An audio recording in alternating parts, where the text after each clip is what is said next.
مشعر الحرام سے حاجیوں کے مینا پہنچنے تک یہ خیمے یہاں پہنچا کر نصب کر دیے جاتے ہیں۔ مینا کے قریب کی عمارتیں بھی حاجیوں کے ٹھہرنے کے لیے حاصل کر لی جاتی ہیں۔ آج 10ویں ذی الحجہ ہے۔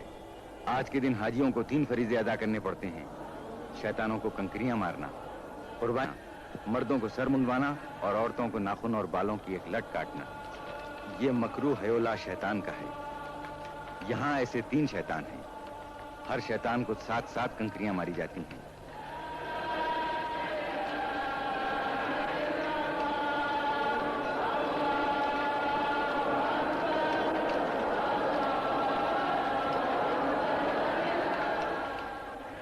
آج کی زیادہ تر کنکریاں سب سے پچھلے شیطان پر پڑتی ہیں۔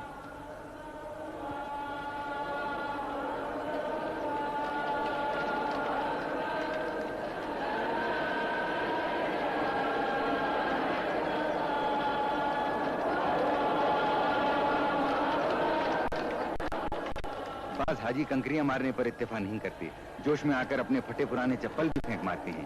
یہ تینوں شیطان جمرات کہلاتے ہیں اور کنکریاں مارنے کو رمی جمرات کہتے ہیں۔ یہ تینوں شیطان پتھر اور گچ کے 3 ستون ہیں جن پر کنکریاں ماری جاتی ہیں۔ یہ دیواروں کے احاطے میں ہیں۔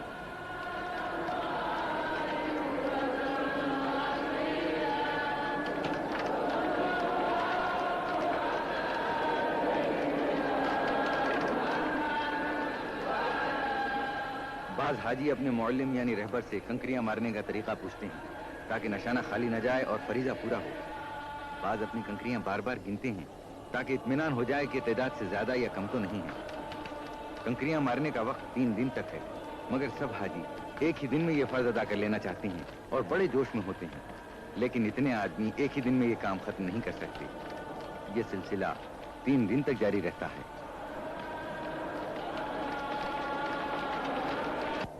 10ویں ذی الحجہ کو حاجی کے لیے مینا میں قربانی کرنا واجب ہے۔ 1 اونٹ یا 1 دمبا یا 1 مینڈھا یا کم سے کم 1 بھیڑ۔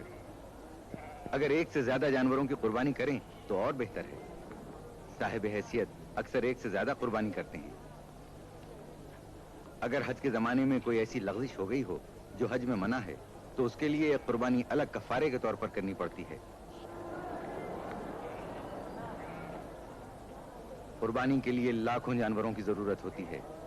ایک زمانے سے عرب اور عرب کے قریبی ملکوں ایشیا اور افریقہ سے جانور لائے جاتے ہیں۔ مینا میں بھی دوسرے بازاروں کی طرح جانوروں کا بازار ہے جہاں خوب مول تول ہوتا ہے۔ اکثر زبان کے اختلاف کی وجہ سے تھوڑی سی دقت بھی ہوتی ہے، لیکن مکے اور مج لیتے ہیں۔ جن کی زبان نہیں سمجھی جاتی یا جو عربی نہیں بول سکتے انہیں کچھ زیادہ ہی قیمت دینا پڑتی ہے۔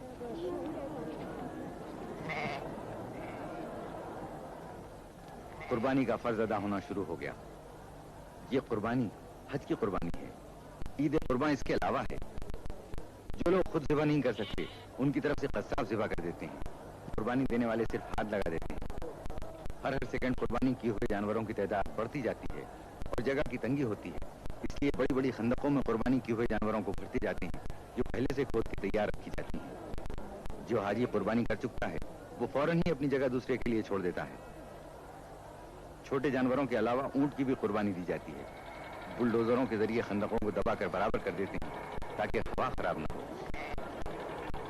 قربانی حضرت ابراہیم کی یادگار ہے اور اللہ نے اس واقعے کو تاریخی اہمیت دے دی۔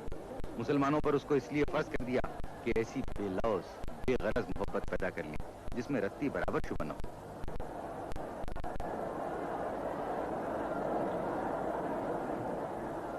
رمی جمرات، قربانی اور سر منڈوانا، جب یہ تینوں کام جاتے ہیں تو اب حاجی کہلانے کا مستحق ہو جاتا ہے۔ حج کے باقی اعمال میں صرف اتنا اور باقی رہ جاتا ہے کہ مینا سے روانگی سے پہلے دوبارہ رمی جمرات کرے، پھر مکہ واپس جا کر کعبے کے گرد 7 بار طواف کرے اور صفا اور مروہ کے درمیان صحیح کرے۔